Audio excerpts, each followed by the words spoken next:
Olá pessoal, hoje nós vamos trabalhar com um outro recurso da programação que é muito útil para muitos, que pode simplificar vários tipos de algoritmos para a gente resolver alguns problemas.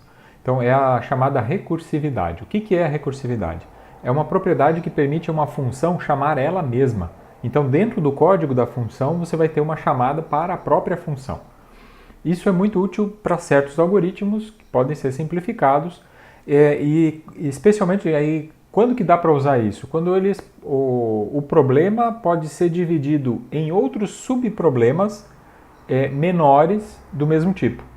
Então usa aquela técnica de dividir para conquistar. Isso aí é quando tem essa possibilidade de pegar um problema e dividir ele em problemas menores do mesmo tipo de problema do problema anterior. Por exemplo, você pega um conjunto de dados, aplica um recurso para dividir para uma parte dos dados, depois para outra parte dos dados, usando o mesmo algoritmo.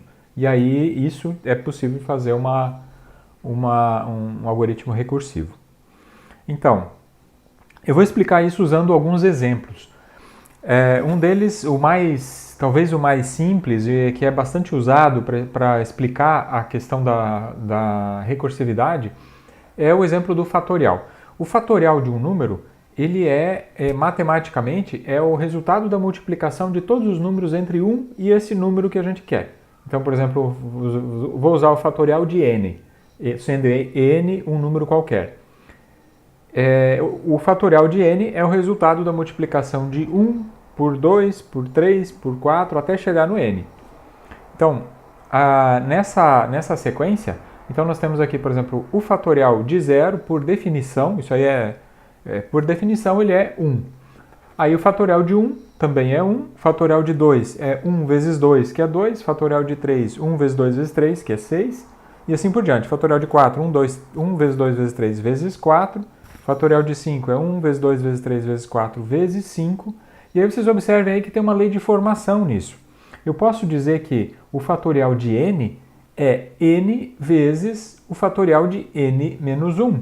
Aqui, por exemplo, se eu pego o fatorial de 5, é 5 vezes o fatorial de 4. O fatorial de 4 é 4 vezes o fatorial de 3. E assim por diante. Então, o 3 é 3 vezes o fatorial de 2. Então eu posso dizer que assim, dessa forma, né, eu posso dizer que o fatorial de n é igual a n vezes o fatorial de n menos 1. Aqui eu poderia até colocar uma linha intermediária que deixa isso aqui mais claro, né? Se eu colocar aqui um fatorial de n menos 1, vai de 1 até o n menos 1. E aí depois o fatorial de n só acrescenta esse n vezes aqui a mais. Tá? Então é uma forma que eu posso explicar essa questão do fatorial. Tá, agora como é que eu faço o fatorial de um modo iterativo? Quando eu quero fazer uma funçãozinha que calcula o fatorial de um número qualquer n, número natural n, eu posso fazer dessa forma que está aqui. Então, declaro uma variável i para percorrer esse laço, fazer o laço de 1 até n, e um f aqui que é para calcular o resultado desse fatorial. Esse fatorial começa com 1 e depois eu vou seguindo de 1 até n, faço o for de 1 até n, enquanto ele for menor ou até igual ao n, vou incrementando o i e faço aqui o f recebe f vezes i. E é isso que eu fico fazendo aqui. Então esse f vai acumulando o produto até chegar ao final do laço e aí eu retorno o resultado desse produto.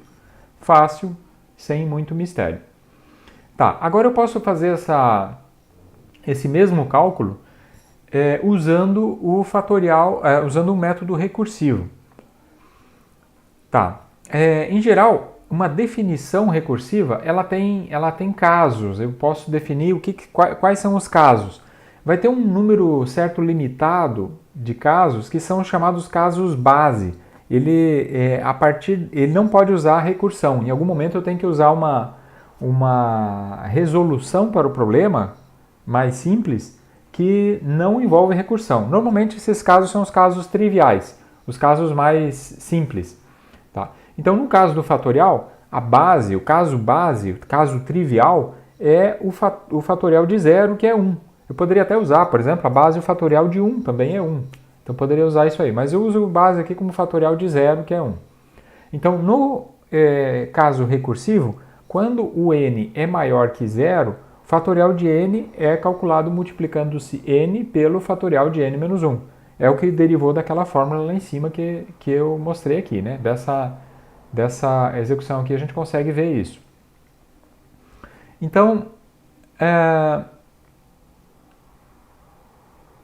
tá, e aí como é que eu posso fazer a função recursiva do fatorial? No caso do fatorial de n aqui, eu posso colocar, se o n é igual a 0, esse é o caso base, qual que é o resultado? Retorna 1. O fatorial de 0 é 1. É isso aqui que esse return está dizendo.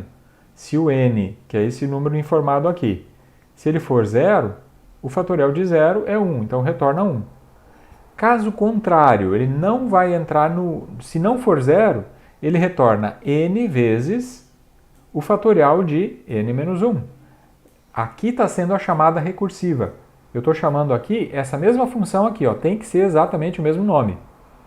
E a função tem que retornar alguma coisa, porque eu estou chamando a função, aqui para esse tipo de função, ele precisa ter o valor de retorno para que eu consiga fazer o retorno da função. Tá?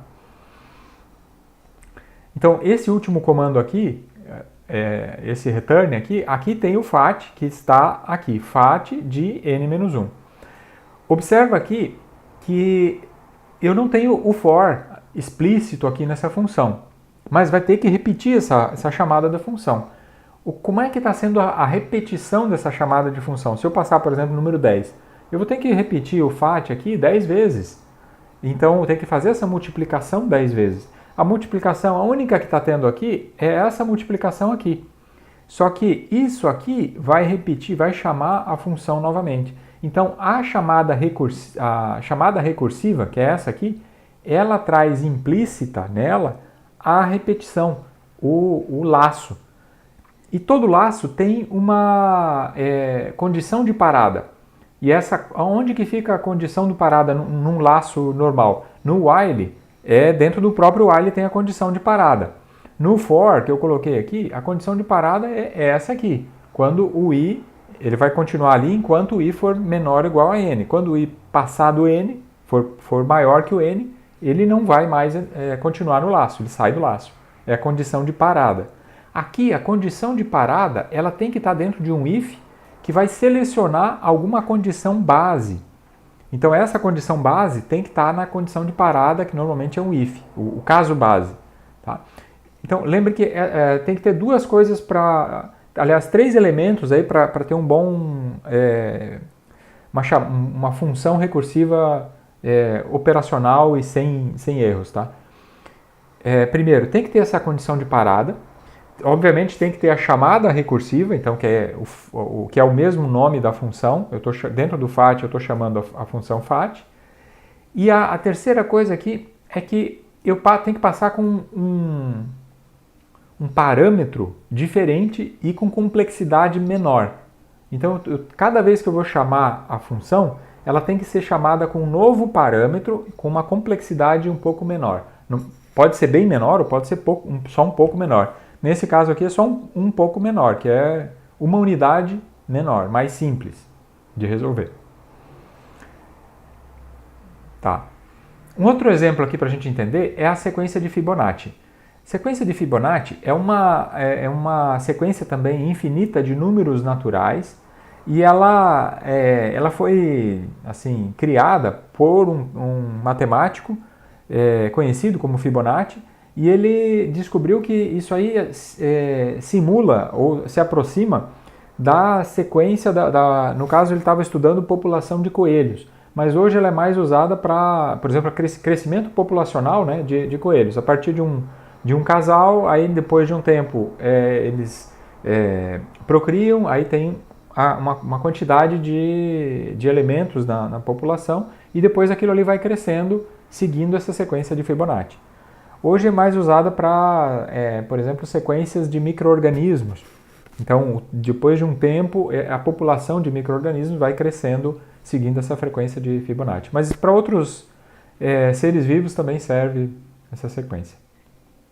Agora, como é que a gente pode calcular essa sequência? Cada número, considerando que esse é o primeiro número da sequência, esse é o segundo, esse é o terceiro e esse é o quarto e assim por diante. Então, cada número é a soma dos dois anteriores. Então, começa com o primeiro é 1, o segundo também é 1. O terceiro já é a soma dos dois primeiros, então é 2. O 3 é a soma do 1 com o 2, esses dois aqui, que são os dois anteriores. O 5 é a soma desses dois aqui e assim por diante. Tá? Então, o quarto, que seria o quarto elemento, é a soma do segundo com o terceiro. O quinto elemento é a soma do terceiro com o quarto e assim por diante. Tá. Agora, como é que a gente calcula isso num algoritmo iterativo? Eu vou ter que guardar, por exemplo, se eu quero calcular esse cara aqui, eu vou ter que ter guardados os elementos desses dois aqui. Então, eu vou ter que ter duas variáveis. Aqui eu chamei de i e j, para guardar, armazenar esses dois elementos. Aí depois eu tenho que ter uma outra variável que me diz qual a posição da série que eu estou. Nesse caso aqui eu estou usando a variável k para indicar qual é a posição da série que eu estou. E eu vou usar uma variável auxiliar para eu atualizar essas duas variáveis que representam os dois últimos, né? Eu tenho que fazer a soma do i mais j, jogo nessa auxiliar e depois atualizo o i e o j, tá? Então, por exemplo, aí eu faço nesse for, né?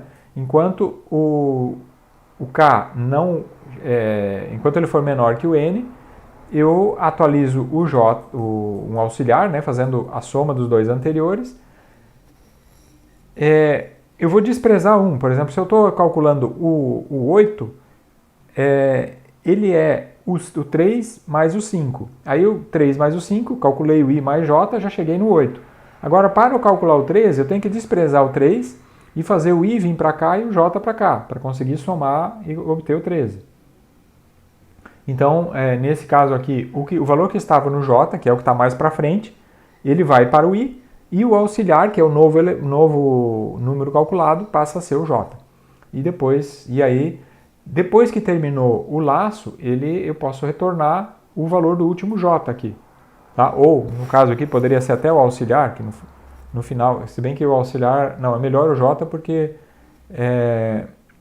assim ele funciona também para o primeiro termo. Qual que é o primeiro termo? Se eu perguntasse aqui qual é o primeiro termo, ele não vai entrar no for, porque o k é igual a n, mas o j já está valendo 1. Então eu retorno o valor do j. Tá? Então funciona esse algoritmo para calcular o nésimo elemento. Então o n aqui é a posição da série.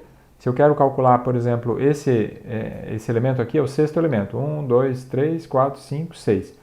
Então eu passo lá Fibonacci de 6, aí ele vai calcular, vai fazer isso aqui para o k de 1 até 5. E aí vai fazer 5 vezes esse adiantar aqui, vai adiantar 5 vezes o j. O j começa aqui, depois ele vai para 2, 3, 4, 5. Na quinta posição ele sai fora. E aí ele retorna com a posição do j corretamente, com o valor do j. Agora, como é que eu faço para uma variável recursiva, uma versão recursiva do código, do Fibonacci? Da mesma forma, aqui eu estou usando o long aqui porque ele retorna, o long é uma variável, ele permite chamar com números maiores, que a Fibonacci, aqui ela está com os números pequenos, mas isso aqui cresce muito rapidamente. Então, lá pelo 40, por exemplo, se eu chegar perto do 40, o int já não aguenta, não suporta um número daquele tamanho. Então, vamos lá. A versão recursiva dele, ele funciona mais próximo da descrição que a gente tem do próprio termo da função. Vamos lá.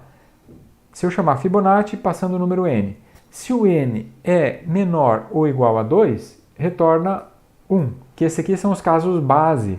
O Fibonacci, eu poderia fazer se o n é igual a 0, ou se o n é igual a 1, retorna 1, se o n é igual a 2, retorna 1 também. Mas eu acabei fazendo se o n é menor ou igual a 2. Tá? Caso ele não seja menor ou igual a 2, caso ele seja maior do que 2, eu tenho que fazer, eu posso fazer dessa forma. Qual o valor que eu vou retornar? O Fibonacci de n-1 mais o Fibonacci de n-2. Lembrem que cada número dessa série, ela é a sequência, a soma dos dois anteriores. Então, por exemplo, se eu quiser calcular o 13, ele é a soma do 8 mais o do 5. Agora, eu não sei qual que é o valor do 8 e do 5. Por exemplo, esse aqui é a sétima posição. Eu não sei quanto que é o Fibonacci da sexta posição. Então, eu calculo. Para calcular o da sexta, eu tenho que pegar o da quarta mais o da terceira. Para calcular o da quarta, eu tenho que pegar o da segunda mais o da terceira.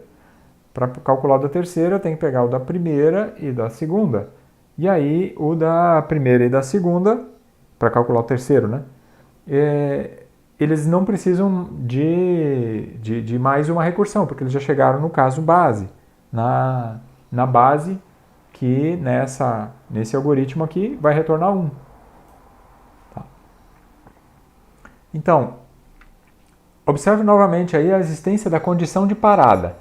Se o n é menor ou igual a 2, então para o primeiro ou segundo termo da série, o número, a sequência dessa posição da série de Fibonacci é 1. Agora, caso contrário, se for do terceiro termo em diante, ele é a soma dos dois anteriores.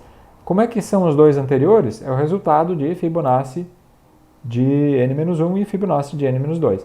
Nesse caso, são duas chamadas recursivas. Lembra lá no fatorial? Cada chamada do fatorial, ele chamava o FAT mais uma vez dentro da própria função. Então, isso é um tipo de função que tem uma única recursão lá dentro, uma única chamada recursiva, que ela pode ser acionada várias vezes, mas é só uma linha de código que vai acionar isso aí. Aqui eu tenho dois comandos, então se eu chamo, por exemplo, o Fibonacci de 5, para resolver o Fibonacci de 5, ele chama o Fibonacci de 4 mais o Fibonacci de 3. Então vai chamar Fibonacci de 4 aqui mais o Fibonacci de 3. Nesse caso, são duas chamadas recursivas, uma para cada um dos números anteriores da série.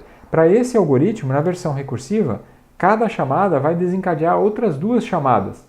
E aí essas duas vão chamar outras duas, e assim por diante. Ele vai abrindo a quantidade de chamadas, e isso torna o processamento mais lento do que a versão interativa. Só para dar um exemplo, para resolver Fibonacci de 5, descobrir o quinto elemento da série de Fibonacci, a versão recursiva ela chama a si mesmo outras 8 vezes. Vamos ver como é que é isso aqui.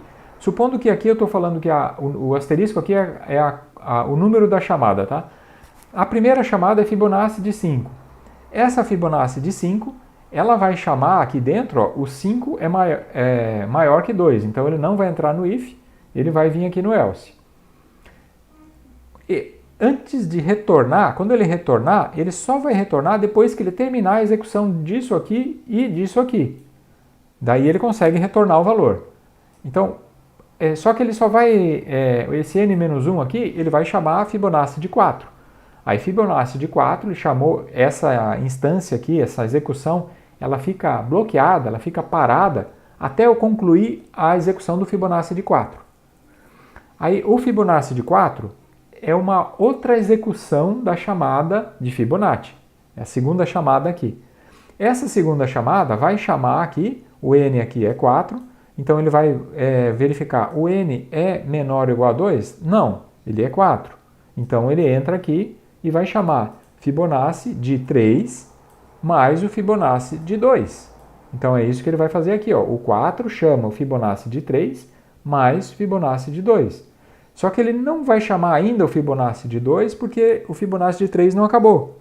Então ele vai chamar o Fibonacci de 3, depois o Fibonacci de 3 entra de novo aqui, Fibonacci passando o n igual a 3, o n ainda é maior que 2. Então ele vai chamar Fibonacci de n-1, que é 2, mais o Fibonacci de n-2, que é 1. Aí ele vai chamar Fibonacci de 2 mais o Fibonacci de 1. Esses dois aqui não vão... O Fibonacci de 2, ele vai entrar de novo aqui no Fibonacci. O n é menor ou igual a 2, ele é igual. Então, ele retorna 1. Não chama de novo. Então, essa função aqui acabou. Aí ela retorna para cá. Aí esse cara aqui já chama a quinta execução. Lembra que ele estava aqui, ó. O Fibonacci de 2, aliás, o Fibonacci de 3, que é esse cara aqui, ele tinha chamado essa função aqui, Fibonacci de 2. Fibonacci de 2 retornou com o valor 1. Aí ele retorna e vem, ainda não terminou o comando, ainda falta chamar o Fibonacci de 1. Aí ele vem aqui e chama o Fibonacci de 1, que também retorna 1. E aí ele consegue retornar. 1 mais 1 dá 2. Aí ele retorna 2, esse cara aqui, que é o terceiro termo da série, retorna 2 para cá. Só que esse cara aqui ainda estava chamando o Fibonacci de 2. Porque ele tinha chamado o Fibonacci de 3 e precisava chamar o Fibonacci de 2. Aí ele vem aqui e chama o Fibonacci de 2. O Fibonacci de 2, ele entra de novo aqui, né? O n é igual a 2, ele retorna 1. Como ele retorna 1, então ele terminou a execução, volta para cá. Isso aqui era 3 mais 1. Não, peraí, isso aqui era 2, né? Esses dois, Fibonacci de 3 é o terceiro termo, tinha retornado 1 mais 1, que é 2. Aí, mais esse 1 aqui, que é 3, que é soma 3. Então, Fibonacci de 4 vai retornar o valor 3. O quarto termo da série é 3. Vamos voltar aqui. O quarto termo da série é 3. Tá. Aqui não coloquei os resultados, mas vou colocar depois também os resultados aqui. Ok, aí depois de executar isso aqui, ele terminou o Fibonacci de 4. Aí ele volta para executar o Fibonacci de 5. Mas o Fibonacci de 5, ele estava aqui chamando o Fibonacci de 4 aqui. Mas ainda faltou chamar o Fibonacci de 3. Então, vem para cá e chama o Fibonacci de 3. É a sétima chamada aqui da função Fibonacci. Essa sétima chamada vai chamar o Fibonacci de 2 mais o Fibonacci de 1. O de 2 e o de 1 sai direto, né? Esse aqui retorna 1, aí ele vem para cá, chama esse de 1 também, retorna 1 aqui. Aí esse aqui retorna 2, e mais o 3 que estava aqui, ele retorna 5 para cá. Então o Fibonacci de 5 é 3, que é o Fibonacci de 4, né? Mais 2, que é o Fibonacci de 3. Então, 3 mais 2 vai retornar 5. Então, o quinto número da série, 1,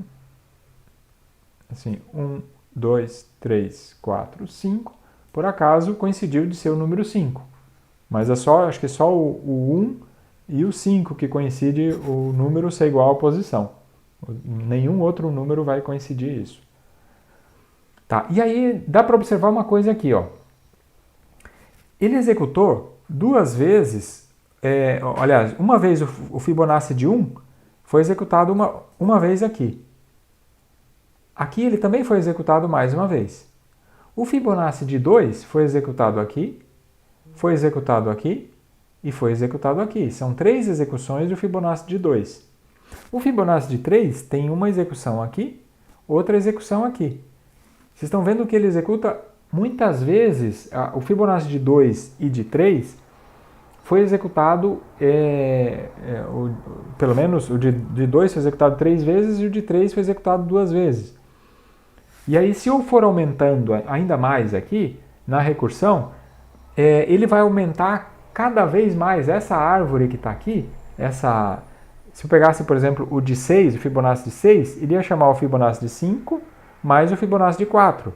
Então, ia chamar o Fibonacci de 5, que ia executar tudo isso aqui. Depois que ele terminasse o Fibonacci de 5, ele ia chamar o Fibonacci de 4, que eu já tinha calculado tudo aqui, mas ele não vai aproveitar, esse algoritmo não aproveita isso. Tá? Então, por isso que esse aqui ele acaba sendo mais pesado, que ele calcula muito mais coisas do que o necessário. Tá? Então, nesse caso específico, esse algoritmo não é eficiente matematicamente, mas ele é mais elegante. O algoritmo fica mais simples aqui da gente entender ele logicamente. Aqui tem 4 linhas, é muito mais simples do que o outro lá. Vamos lá, agora para a gente voltar para as nossas estruturas de dados. Como é que isso se aplica em estruturas de dados? Lembram a impressão de uma lista. Como é que a gente faz a impressão de uma lista? É um algoritmo relativamente simples, em que eu coloco lá, por exemplo, um laço e começo uma repetição, faço um ponteiro, nesse caso estou usando o ponteiro P, que aponta para o início da lista, aqui fazendo P igual a L, e percorro a lista enquanto o P for diferente de null. E aí nesse laço, enquanto ele é diferente de null, eu imprimo os valores da série, os elementos, aí, os números que estão na lista. Ok. Para fazer uma versão recursiva disso. Agora, o que eu preciso entender para fazer uma versão recursiva? Eu posso fazer o seguinte, se a lista L não estiver vazia, eu vou imprimir o ponteiro dado apontado por L e depois imprimo o restante da lista. O que é o restante da lista? É a lista cujos elementos começam no próximo elemento.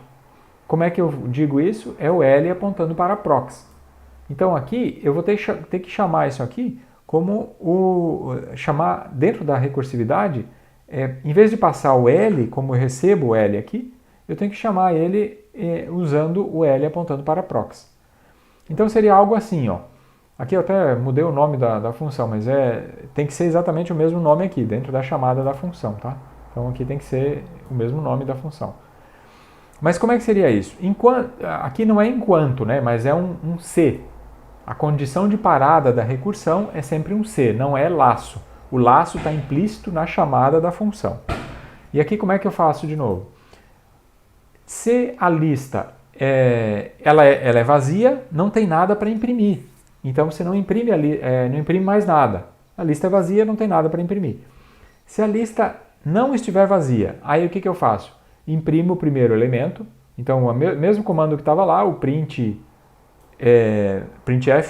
do L apontando para dado, campo dado apontando para L, e depois imprime o restante da lista, que chama a mesma coisa do imprime lista, só que passando o próximo elemento. Em vez de começar no elemento L, eu tenho que informar uma lista um pouco mais curta a partir de onde eu estou. Eu já imprimi o primeiro elemento, agora só falta imprimir o restante. Então chamo de novo a impressão do restante. Bom, observe aí que esse código ele fica mais compacto e mais elegante. Então o laço de repetição ele está implícito na chamada recursiva, e a condição de parada. Qual que é a condição de parada? Lembre que toda função recursiva precisa ter uma condição de parada. Nesse caso aqui, quando que eu vou parar? Quando o L for diferente, quando ele for diferente de null, ele continua. Mas quando ele não for diferente de null, ou seja, quando ele for igual a null e então a lista está vazia, aí ele vai parar, ele não vai chamar recursivamente novamente. Então essa é a condição de parada. Tá, então nós temos aqui a condição de parada e temos também respeitamos também a regra de chamar a mesma função, estou chamando a mesma função aqui, o imprime lista está chamando ele mesmo, e também eu estou chamando ele com um parâmetro que indica uma lista um pouco mais curta, um problema um pouco menor para ser resolvido. Então, nesse caso, é o ponteiro para o próximo elemento. Tá. Agora, embora essa função recursiva dos códigos que nós trabalhamos até agora, ela seja mais elegante, ela não trouxe grandes ganhos de desempenho e nem de funcionalidade, mas já trouxe um pouco de deixar o código mais curto. Mas nesse caso, quando eu vou listar uma lista encadeada, uma lista simplesmente encadeada, ou seja, ela só tem ponteiros num sentido, a única forma de eu percorrer essa lista é do início para o fim, se eu usar o método iterativo. A não ser que eu use se eu quisesse imprimir essa lista, por exemplo, numa ordem ao contrário, imprimir ela de trás para frente, para fazer isso, eu teria que usar uma pilha auxiliar, eu teria que armazenar esses dados numa pilha e chegar até o final, jogar todos os dados numa pilha e depois ir desempilhando e imprimindo. Isso seria um código bem mais complexo. eu posso fazer isso, no caso de uma recursividade, simplesmente invertendo a ordem. Então, como é que eu faço? Em vez de imprimir o elemento, o início da lista, e depois imprimir o restante, eu posso imprimir o restante antes de imprimir o cara, antes de imprimir o primeiro elemento. Então eu posso fazer o seguinte, ó. Se a lista não está vazia, ou seja, existem elementos na lista, primeiro eu imprimo o restante da lista. Depois que já imprimiu todo o resto da lista, aí eu vou imprimir o primeiro elemento, o L, apontando para dado, que é o primeiro elemento. Então, nesse caso aqui, ele vai imprimir em ordem contrária essa lista. Deixa eu ver se a gente consegue fazer aqui um teste de mesa disso aqui.